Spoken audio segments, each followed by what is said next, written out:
전투기 조종사에게 속도가 생명이다. 속도는 적기보다 더 빨리 날고 화력에서 우위를 점하기 위해 전투기가 갖춰야 할 절대 명제이다. 혁신 기술을 사용한 전투기의 능력은 프로펠러에서 제트기 시대로 실속의 단계에서 음속의 시대로 발전했다.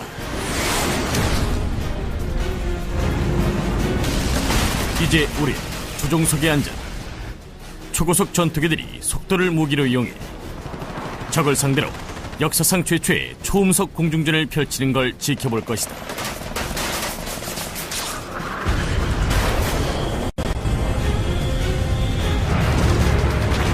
전투를 경험하고 전술을 분석하고 공중전을 재현해보자.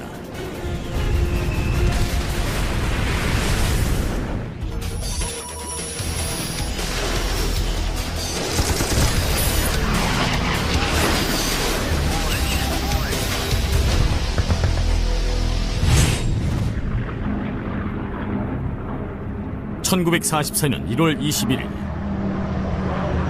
칠흑같은 어둠의 장막을 뚫고 캐나다 공군 소속 모스키토 한 대가 영국 해협 상공을 날고 있었다.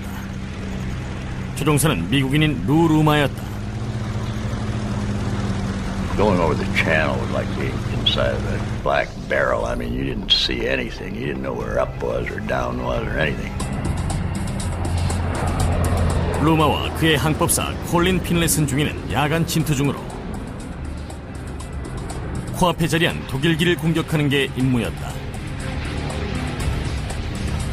The psychological advantage was great. They knew every time they came home that there was an intruder hanging around the airport. 루마의 모스키토는 독일의 힐데샤임 공군 기지로 접근하고 있었다. 레이더가 없는 루마로선 적기를 육안으로 직접 찾아야 했다. He could look for the exhaust fires from their engines. He could look for the guy that forgot to turn his lights off or turned his lights on for some silly reason. 몇 분도 안 돼 들뜬 적기는 자신을 노출시키는 치명적인 실수를 저질렀다. 소등하지 않은 것이다. The navigator spotted this one white light coming toward us. We had a white light in the nose and a white light in the tail. 메서슈미트 410이 빠르게 상승 중이었다. 루마는 들키지 않으려고 낮은 고도를 유지했다. 독일기가 머리 위로 지나가자 루마는 모스키토를 180도로 급선회시켰다. 적기가 표적에 도달하기 전에 신속히 따라붙어야 했다.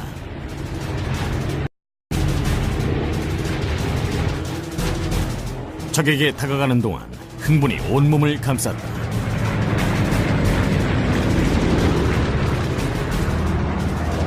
Those two Merlins of mine with the throttles pushed all the way forward to catch him because I didn't want him to get away. 흥분에 사로잡혀 너무 빨리 접근한 통에 하마터면 적기를 지나칠 뻔했다. At that point in time, I'm just sick at the stomach. I think, God, I'm screwing this up. 루마는 모스키토의 착륙 장치를 내리며 연속으로 급선해 대기 속도를 줄였다. 가까스로 표적의 뒷자리를 지킨 다음 그의 8문의 기관포가 불을 뿜었다.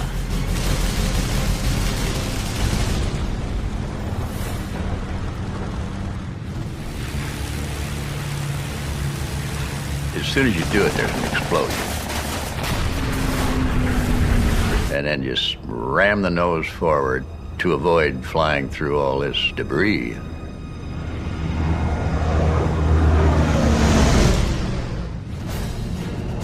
나중에 루마는 자신이 격추시킨 상대가 루프트와페 에이스라는 걸 알았다.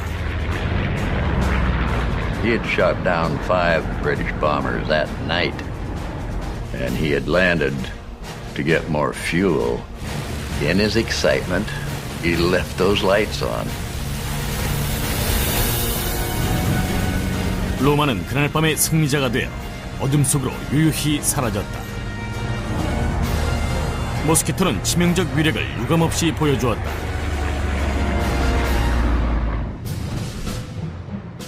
하빌랜드 DH-98 모스키토는 2차 대전에서 가장 빠른 기체 중 하나였다.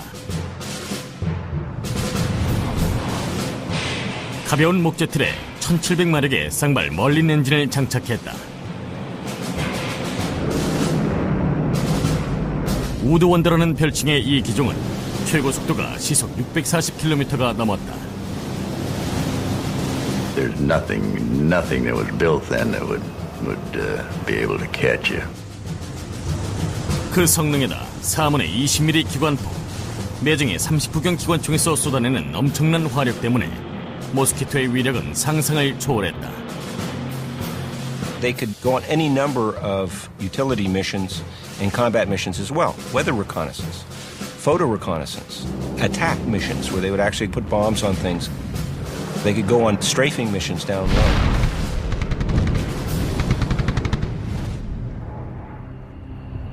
모스키토 조종사 루 루마는 칠흑 같은 어둠의 장막 속에서 날이 하얗게 밝을 때까지 이 기총소사 작전을 수행하게 된다.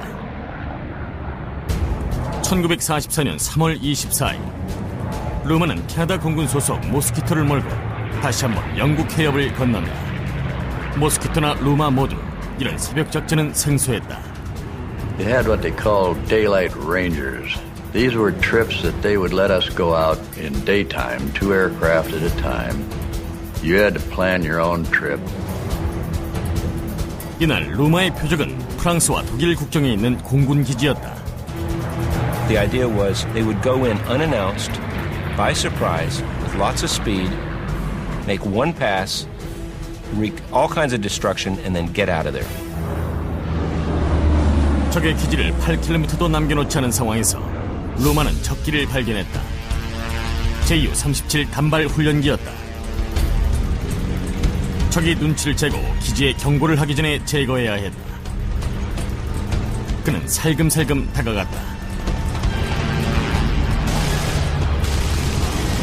루마의 무기들이 불꽃을 토했다.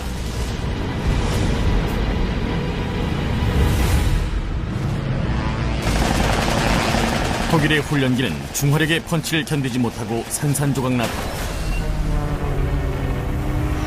He probably never ever knew what hit him. 루마는 시속 640km가 넘는 속도로 표적을 향해 날아갔다.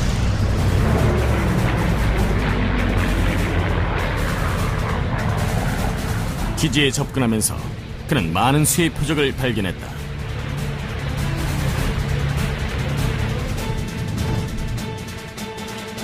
적의 항공기와 활공기들이 비행 대기선을 따라 L자 형태로 도열해 있었다. We predetermined that we were only going to make 2 passes. Down the one, circle to get in line for the other row, and then get out of there. Get in, hit them quick, get out quick. 모스키토는 지상의 표적에 맹습을 가했다. 그러나 적기는 그들을 쫓아올 수가 없었다.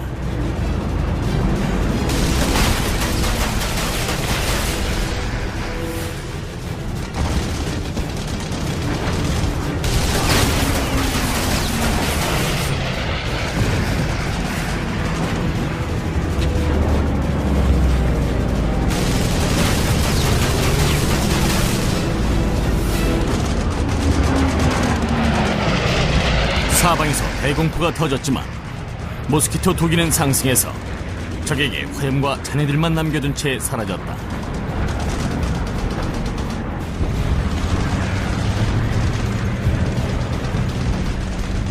영국 해협을 반쯤 왔을 때 루마는 새 표적을 발견했다. And then we saw Junkers 52. That was an old tri-motor transport. And that was a tough old bird.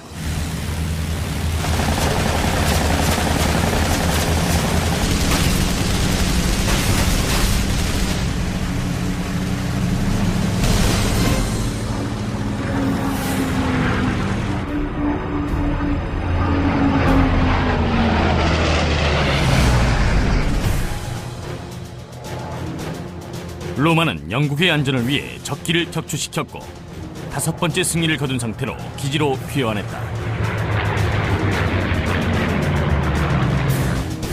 그는 미군 유일의 모스키토 에이스가 되었고 속도를 무기로 이용한 전투기 조종사의 표본이 되었다. You know, Luke could be writing some rules of thumb for today's intruder pilots and attack pilots. 모스키토는 빠른 속도와 막강한 화력으로 유럽 무대에서 명성을 얻었다. 그러나 태평양 전선에선 2차 대전 역사상 가장 빠른 연합군 전투기가 그 명성을 대신하게 된다.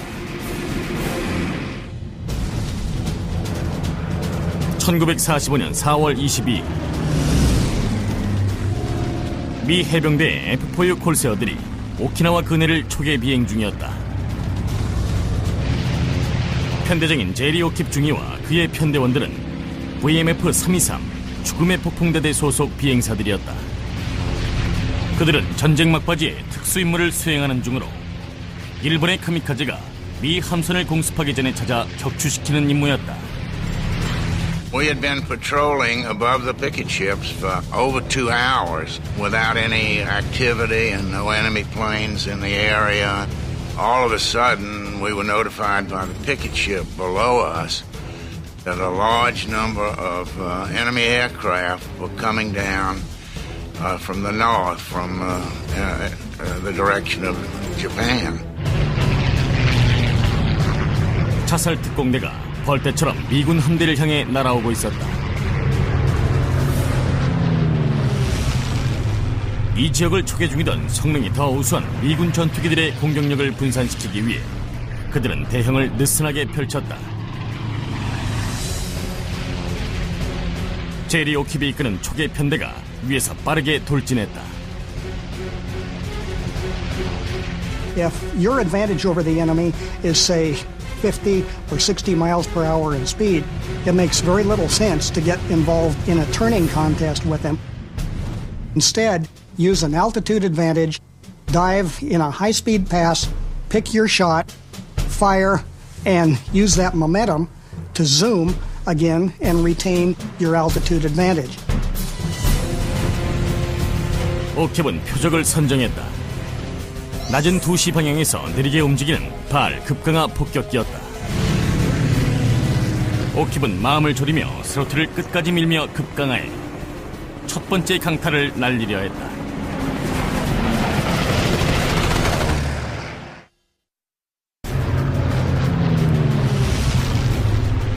(1945년 4월 22일) 콜세어 조종사 제리 오킵은 카미카제를 향해 빠르게 달려들었다. 일본기들이 조준기 안에 들어왔다. O'Keefe rolls in and does a classic gun run on it like he did in the training command. So he makes one pass at this valve and disintegrates it with the 50 cals.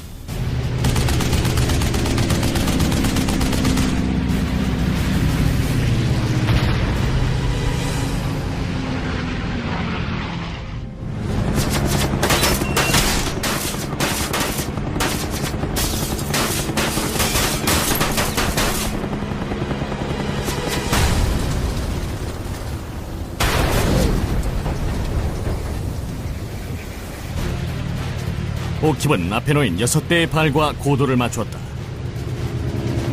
그의 막강한 콜세어는 군뱅이 급강하 폭격기들을 별 어려움 없이 따라잡았다.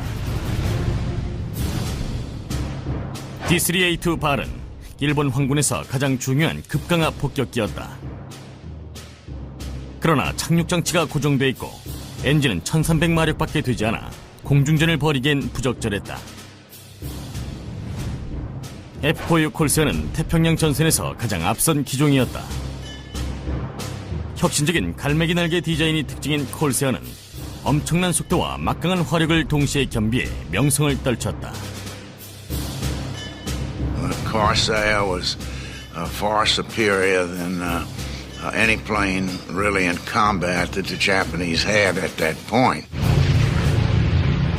콜세어의 힘은 전설적인 R2800 레디얼 엔진에서 나왔다. F-6F 헬캣과 P-47 썬더볼트에 사용됐던 바로 그 엔진이었다. the R-2800 in the World War II fighters. What a fantastically reliable, capable, powerful aircraft engine.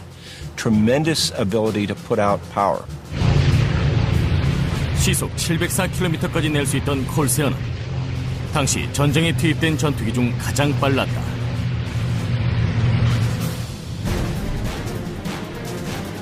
콜세어 조종사 제리 오킵은 콜세어의 장기인 속도를 이용해 일본의 발 급강하 폭격기 6대에 접근하고 있었다. I was behind them, and it was my intention to shoot all 6 of them down, but it didn't work out that way. 오킵은 적의 장기에게 방아쇠를 당겼다.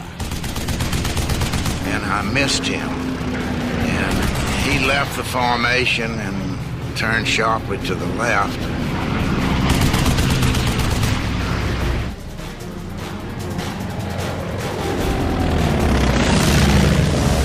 I decided I was going to stay with him until we settled that matter. 발은 구름 속으로 급강하였다. 오킵도 끈질기게 물고 늘어졌다. I had put my landing flaps down a little bit so I wouldn't run past him. 그러나 발의 행운은 거기까지였다.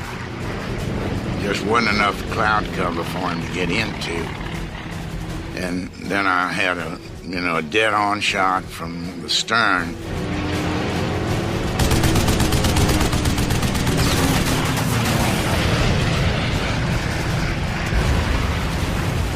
He just blew up, you know.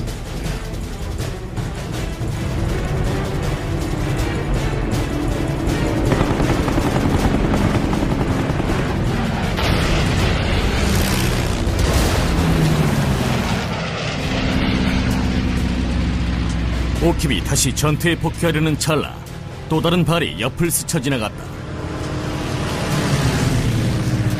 We went past like this, and then we both turned into each other to try to get an advantage. 카미카제 조종사는 공중전을 원했다.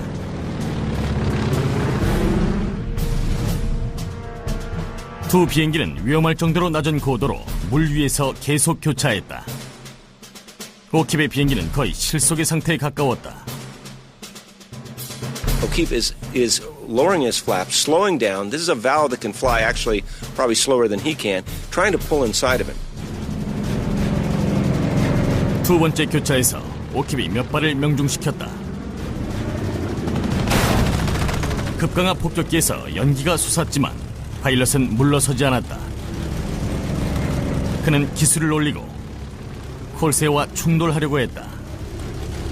I guess he realized, that he was gone and wanted to take me with him, and I didn't want to go. 오킵은 필사적으로 조종관을 잡아챘다.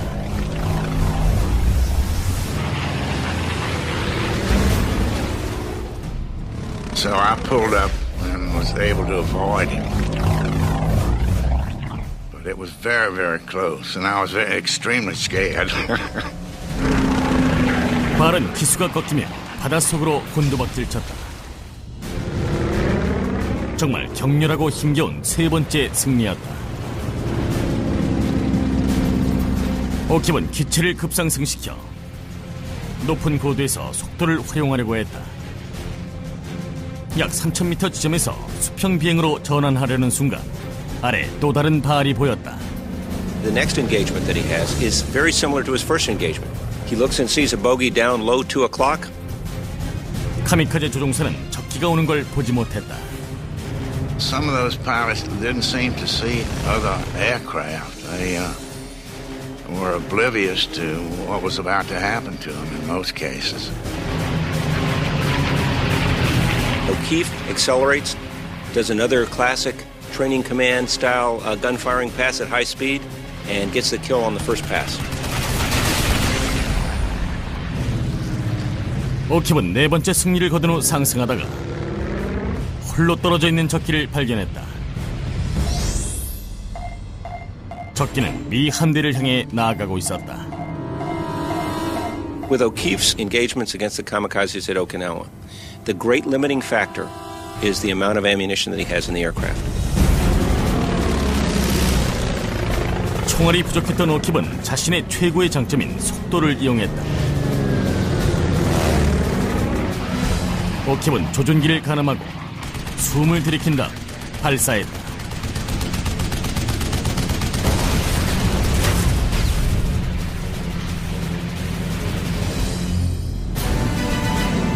(50mm) 기관총이 남은 총알은 한 줌도 되지 않았지만 제리 오킵 중위는 5대의 카미카제를 격추시켜 단 하루 만에 에이스가 되었다. 다른 죽음의 폭풍 대대원들은 총 17대를 격추시켰고 카미카제는 단 한 대도 미 함대를 공습하지 못했다. O'Keefe and the Death Rattlers, they saved thousands of lives by blunting those assaults coming in. And we owe them a tremendous debt of gratitude for that. F-4U 콜세어는 태평양 전선에서 최고의 전쟁 기계라는 걸 입증했다.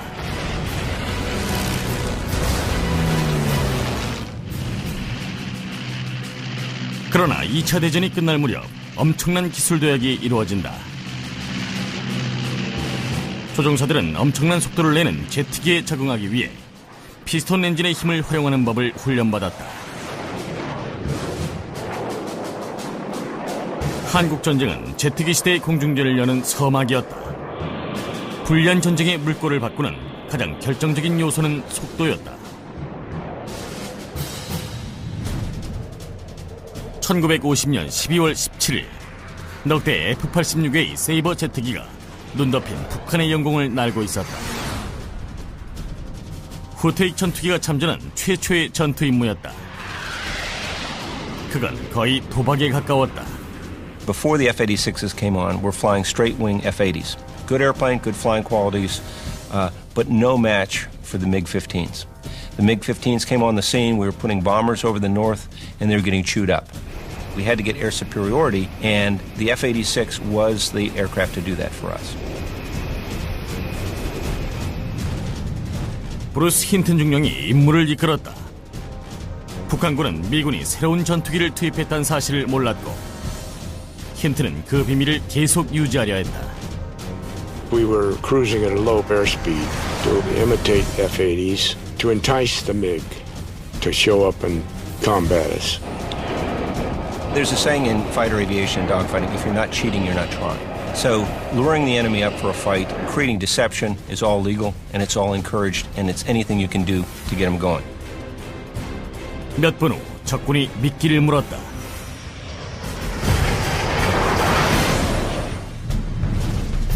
힌튼의 요기는 적기가 9시 방향에서 압록강을 건너 빠르게 접근 중이라고 알렸다. 은빛 미그 15기 넉 대가 공격해 들어왔다. 이제 제트기 시대 이전엔 볼 수 없었던 빠른 공중전이 막 펼쳐지려고 한다.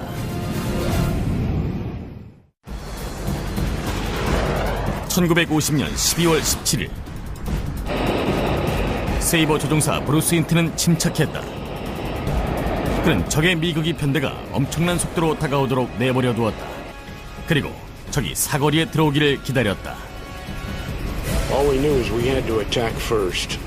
If they got on our tails, we'd have trouble. One thing you don't want to have is a MiG-15 on your tail.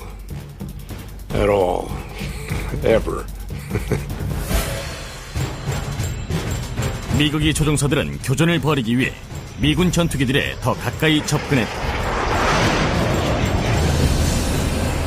세이버 편대 아래로 진하면서 북한 전투기들은 후퇴익 날개를 발견했다. And to the MiG's chagrin, here's his airplanes sitting there that were every bit as high performance as they were.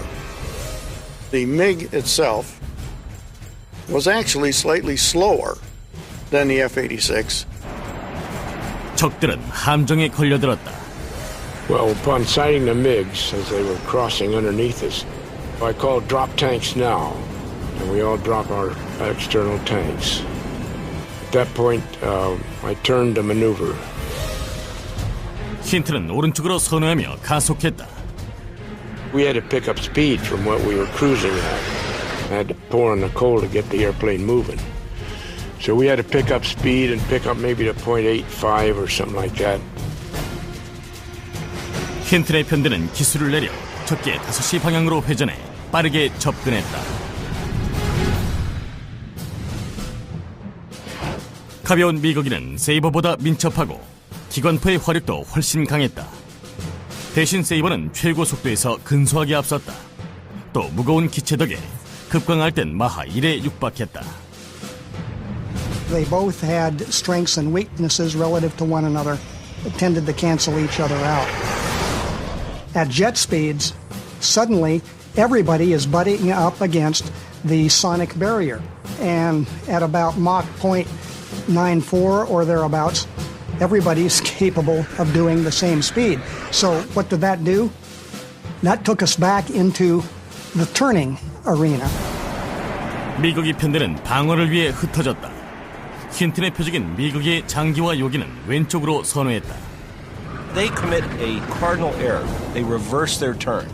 So Hinton slides right in for a guns kill. Now here's a very capable and qualified gunnery pilot.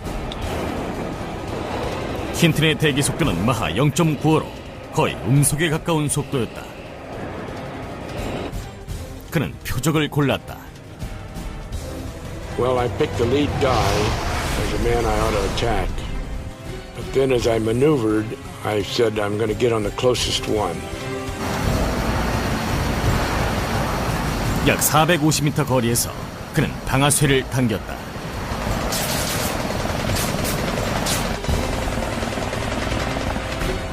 I could see the hits bouncing off his airplane, or at least reflecting off his airplane. But he didn't do anything. He just stayed there, so I kept firing. 북한의 조종사는 미친 듯이 스피드 브레이크를 전개시켰다. At that point, the bogey does a second incredible error, and that's to try to slow down, maybe to spit him out, maybe to make him overshoot the turn. I had to slow down to stay on his tail. I didn't want to get ahead of him. Hinton almost overshoots him, comes directly underneath the belly of the aircraft, 5 feet from him. So he can look up and see the rivets, and he's just hanging in there.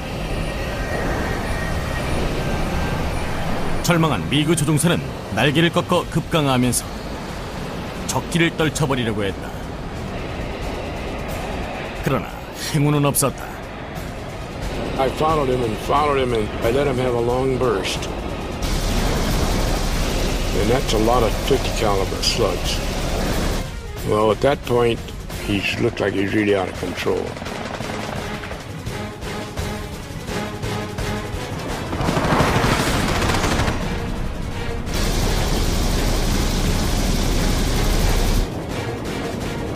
미국인은 눈 덮인 지면 아래로 곤두박질 쳤다.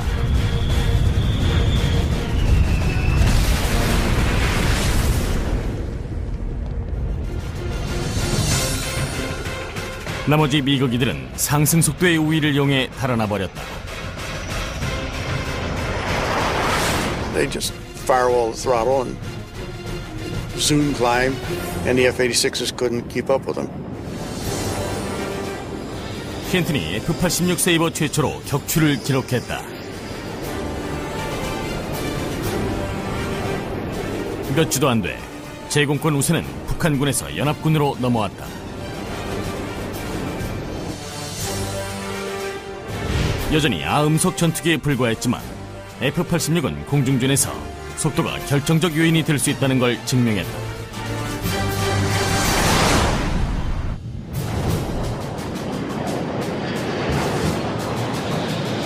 고속비행의 비밀이 좀 더 확실하게 밝혀지면서 차세대 전투기 제작엔 첨단 기술과 설계 요인들이 병합됐고, 그러자 음속 돌파는 하찮은 일이 돼버렸다.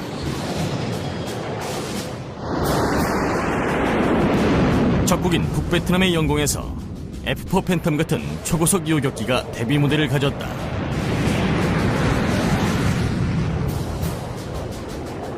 그리고 숙련된 팬텀 조종사 한 명이 속도의 모든 걸 의지해 최초로 초음속 기총 요격을 기록하게 된다.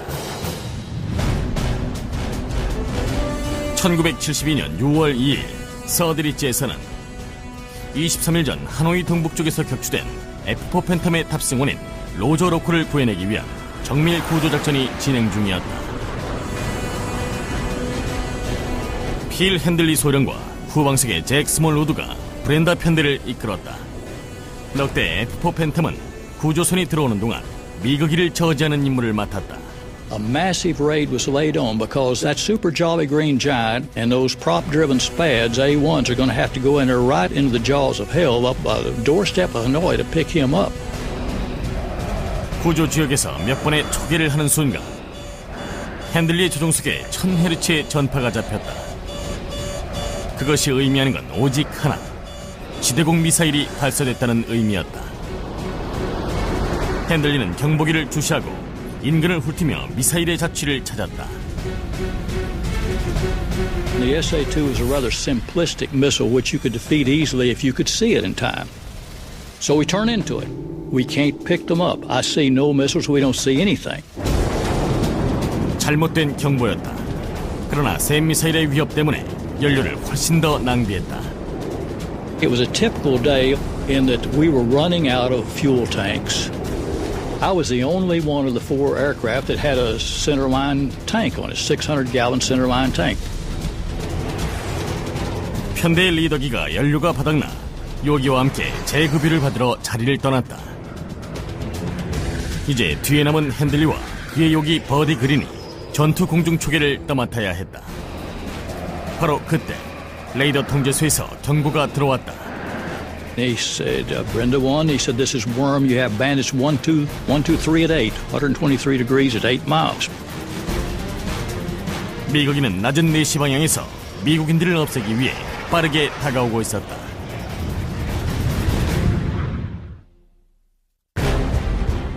(1972년 6월 2일) 필 핸들리 소령과 요기인 버디 그린은 원치 않는 상대와 조우했다.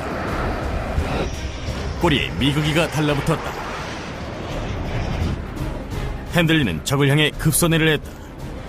My backseater, Jack Smallwood's doing everything to try to lock these guys up, but it's a look-down angle, and these aren't pulse Doppler radars in those days. Looking down into ground clutter is like looking into clabbered milk. 상황은 급속도로 악화되고 있었다. We're not picking them up. And just as we're getting close, my wingman buddy calls bingo. 핸들리의 요기는 재급유를 받으러 가야 했다. 그러나 장기와 요기를 분리하는 건 아주 위험했다. 할 수 없이 교전을 포기하고 통킹만으로 향했다. 그때 요기의 6시 방향에서 뭔가가 눈에 들어왔다. I see this glint of light behind Buddy, down low, about 4 o'clock. Well, MiGs are silver at the time, and nothing could be producing a glint of light other than a silver MiG. 소령은 적기를 제대로 확인하기 위해 요기에게 우측으로 교차 비행하도록 지시했다. At a range of about 8,000 feet, there they were, bigger than Dallas. 2 silver MiG-19s, perfect sharp bearing aircraft. 미그 19는 작고 민첩하며 30mm 기관포 3문으로 무장하고 있었다. 쌍발 엔진에서 뿜어내는 추력은 3,200kg에 달했으며 소련 전투기 가운데 최초로 음속을 돌파한 기종이었다. F-4E는 유서 깊은 팬텀2 시리즈 가운데 거의 마지막 버전이었다. 원래는 해군 함대 방공용으로 제작됐지만 역할이 점점 증대돼 베트남전에서는 공중전에 투입되었다. 이 형에는 미사일뿐만 아니라 내장형 20mm 발칸포도 갖추고 있었다. 그러나 팬텀이 평판을 얻게 된 건 원초적인 힘 때문이었다. 쌍발 J79 엔진이 뿜어내는 힘은 엔진당 8,175kg에 달했다. 그 덕에 이 대형 전투기는 음속의 2배까지 날 수 있었다. The F-4 Phantom is truly the performance aircraft of its generation. And it comes to its own at high speeds.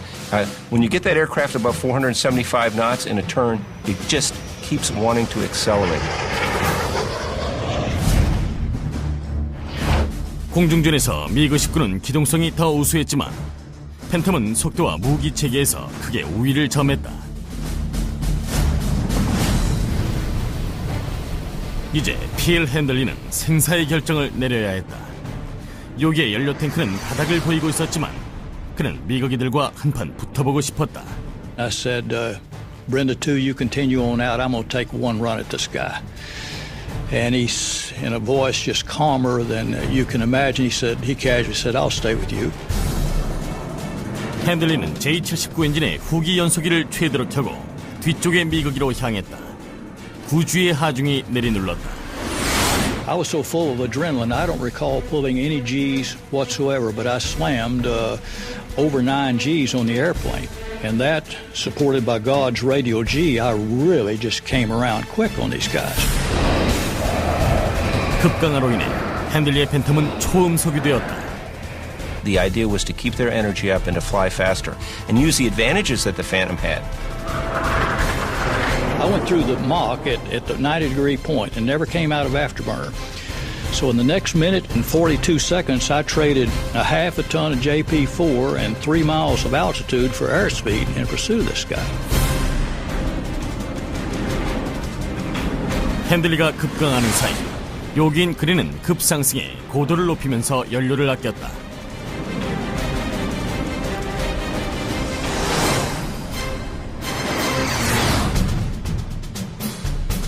미국의 장기는 결정적 실수를 했다. 그는 그린을 쫓아 상승하면서 핸들리가 지나치는 걸 내버려 두었다가 미사일 추격을 받게 된다. 핸들리는 횡전해 적기의 후미를 잡았다. 그는 8km 거리에서 기축선 모드로 적의 장기를 조준한 다음 레이더 유도 에임7 스패로우 2발을 발사했다. The first one, the rocket motor didn't ignite, just fell off. The second one took off and didn't guide, just went into a moonshot. 핸들리는 적기의 2배 속력으로 접근했다. If he continues like that, he'll overshoot them. He wants to take that energy, keep the speed without slowing down, and just fly a bigger distance through the air. And if he pulls the nose up, makes a large corkscrew maneuver and then back around, he will have flown the equivalent of 5 times the distance that the MiGs have flown. So that's how he keeps his airspeed and also keeps in geometric position on his pursuit. 레이더 유도 미사일을 다 썼기 때문에 2개의 열추적 미사일을 쏘기로 했다. 성능이 나쁘기로 악명 높은 에임4 팔콘이었다. It was a hit-to-kill missile. That's all it had. So I slapped it down. The tone in your headset says the missiles are looking because it sounds like a Norelco Razor. 끓는 듯한 조준 음향이 헤드셋에 들렸다. 바로 지금이었다. 즉시 버튼을 눌러 미사일을 발사했다.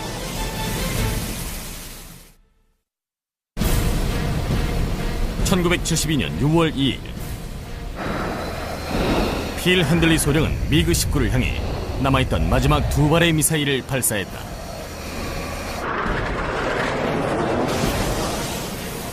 그러나 이번에도 미사일은 실패하고 말았다. One of them never came off the rail, and the other one went up in a moonshot.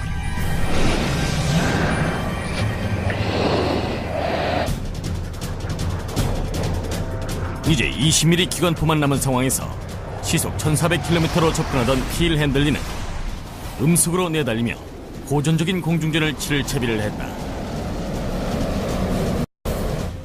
그는 역사상 처음으로 초음속 기총 공중전을 시도하게 된다. Handley's a guy that had a game plan that didn't count on anything working. So now he's just been let down by all the technology that American missilery has to give him. Does he give up? No, he has kept himself in the position. 핸들리는 여기 있다. 미국의 장기와 그의 요기는 여기 있다. 아직 추격 상황이 이어지고 있었지만 핸들리는 서둘러 사격 위치를 잡아야 했다. An airplane turning that isn't jinking around has a plane, an imaginary plane that sticks right vertically perpendicular to his canopy out. If you can get into that plane of motion ahead of him and have a bullet stream laying out there and he doesn't move, he'll fly through that stream. 미그 19의 장기가 우측으로 급선회하자 핸들리는 적기의 엄청난 민첩성을 확인할 수 있었다. A MiG-19 is a very fast turning airplane. There's no way that I can do any sort of a lag maneuver or stay inside his turn, so now I'm down to a high deflection shot with the cannon. 핸들리도 오른쪽으로 급선회했다. 그는 축구장 4개 반 정도의 거리를 1초 만에 주파하는 속도로 다가가며 거리를 좁혔다. 실수하면 그걸로 끝이었다. 그의 마지막 무기가 빗나가면 오히려 적기를 추월하게 돼 적의 표적이 돼버린다. 적기와 급격히 가까워지면서 핸들리는 적기를 육안으로 확인했다. 그러나 팬텀의 긴 기수가 시야를 방해했다. You cannot point out directly ahead of him because that nose obscures him. So you must carry him down here in this quarter panel here, it's just below the plane of motion. And he's coming around. At the last moment, I rolled up and then back down in the plane of motion, held down the trigger. 3초간 발포가 이어졌다.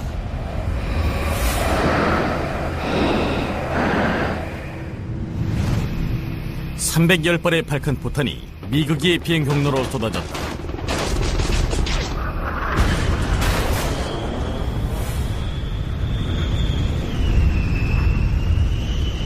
That 20-millimeter stream walked right down. The first one hit up in the left wing root. The next one, I saw it hit the wing root, left nose, canopy, wing root, tail. And just that fast. And as quick as I passed him, I quarter rolled and zoomed. 핸들리는 뒤를 돌아봤다.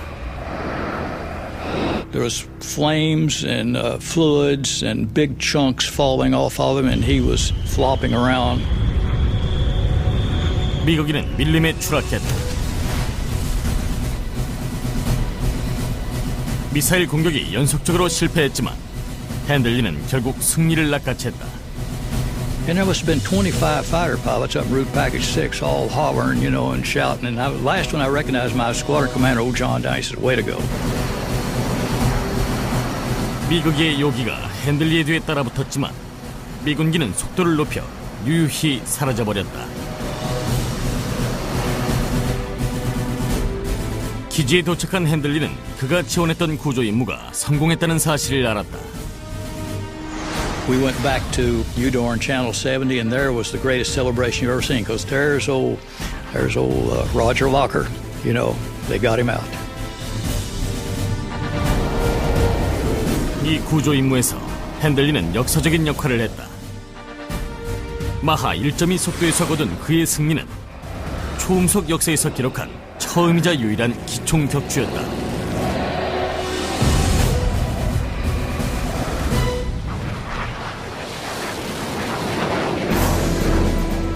대부분의 현대 전투기는 마하 2의 속도를 낸다. 그것은 곧 속도가 생명이라는 공식을 의미한다. 그래서 이런 질문이 제기된다. 얼마나 빨라야 빠른 것인가?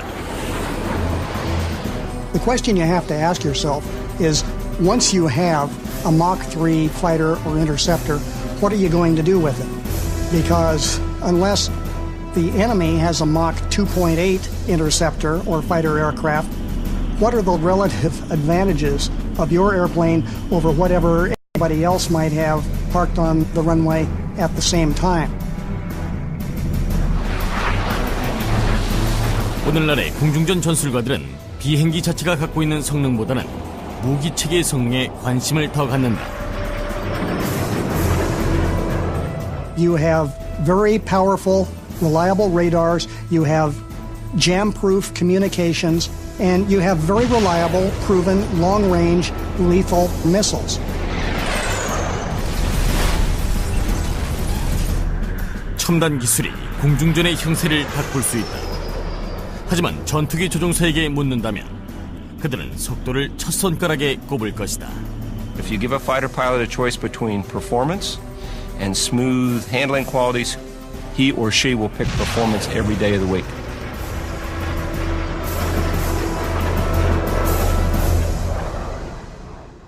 영국 해협 상공을 날고 있었다. 조종사는 미국인인 루 루마였다. Going over the channel was like being inside of a black barrel. I mean, you didn't see anything. You didn't know where up was or down was or anything. 루마와 그의 항법사 콜린 핀렛슨 중위는 야간 침투 중으로 코앞에 자리한 독일기를 공격하는 게 임무였다. The psychological advantage was great.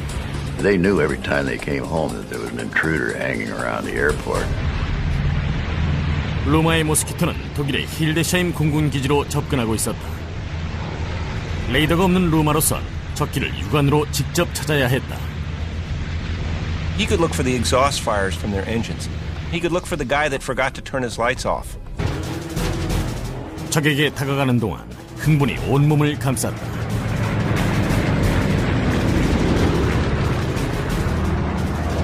Those two Merlins of mine with the throttles pushed all the way forward to catch him, because I didn't want him to get away. 흥분에 사로잡혀 너무 빨리 접근한 통에 하마터면 적기를 지나칠 뻔했다. At that point in time, I'm just sick at the stomach. I think, God, I'm screwing this up. 루마는 모스키토의 착륙 장치를 내리며 연속으로 급선해 대기 속도를 줄였다. 가까스로 표적의 뒷자리를 지킨 다음 그의 8문의 기관포가 불을 뿜었다. Or turned his lights on for some silly reason. 몇 분도 안 돼 들뜬 적기는 자신을 노출시키는 치명적인 실수를 저질렀다. 소등하지 않은 것이다. The navigator spotted this one white light coming toward us. We had a white light in the nose and a white light in the tail. 메서슈미트 410이 빠르게 상승 중이었다. 루마는 들키지 않으려고 낮은 고도를 유지했다. 독일기가 머리 위로 지나가자 루마는 모스키토를 180도로 급선회시켰다. 적기가 표적에 도달하기 전에 신속히 따라붙어야 했다. 부종석에 앉아 초고속 전투기들이 속도를 무기로 이용해 적을 상대로 역사상 최초의 초음속 공중전을 펼치는 걸 지켜볼 것이다.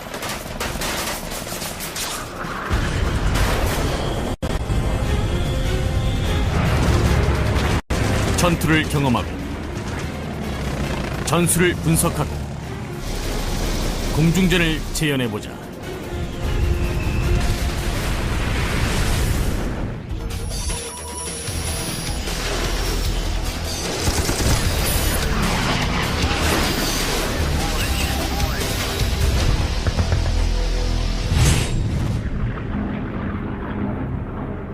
(1944년 1월 21일)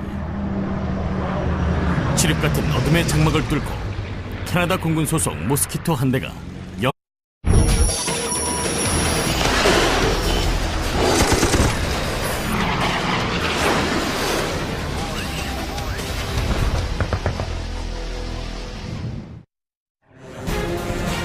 전투기 조종사에게 속도가 생명이다. 속도는 적기보다 더 빨리 날고 화력에서 우위를 점하기 위해 전투기가 갖춰야 할 절대 명제이다. 혁신 기술을 사용한 전투기의 능력은 프로펠러에서 제트기 시대로 실속의 단계에서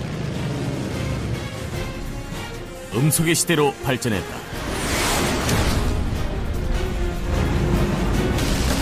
이제 우리